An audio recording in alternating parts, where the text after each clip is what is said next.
We bought the house at the tail end of last summer, and there was a very dated LPG heating system that had been in the house. We did some research and found out that LPG was expensive, so we looked for an alternative and wanted something that was environmentally friendly as well.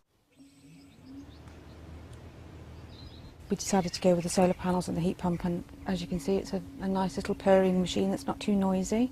The neighbours can't hear it, and over the winter it's been wonderful. The house has been really cosy. We've had hot water, we've had heating, been able to wander around with just t-shirts on, which is great, and obviously it pays for itself.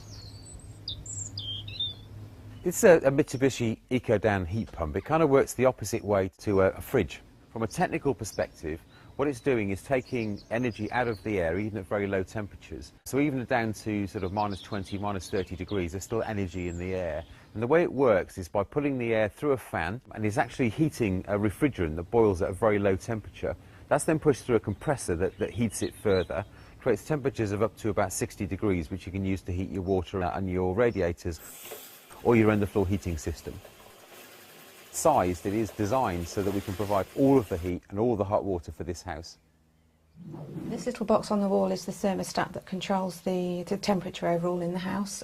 Don't tend to touch this at all. It's set at a constant temperature all year round.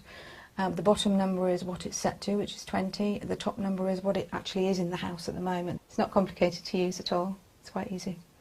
We're in the main house bathroom, and these are the other two control panels that we've got for the heat pump actually in the house. The top one is the main controller, which is fitted by the installer, and he sets that up for you when he puts it in, so that's fine. You don't tend to touch that. Bottom one is the timer, and that controls the hot water and the heating. Comes on and off throughout the day and night, depending on what you need and when you need it. So again, it's very straightforward to use, just a neat little box. This heat pump itself is like a big fan. It's like a big air conditioning unit. So when the system comes on, you'll see that fan turning. It's very quiet. You can only hear it when you're pretty close to it. But if you get too close, you can feel the cold air coming off it as it's sucking the air in, taking the heat out of it and throwing the cold air out. You'll also see here as well is there's a flow and return pipe work here.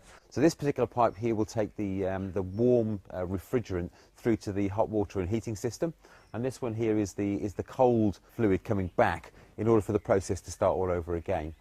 And this here is just the electrical supply for the pump. No, it's been brilliant. Really pleased with it. Really not noisy, and provided us with lovely amounts of heat and hot water over the winter. Yeah, great. Certainly would recommend it to anybody.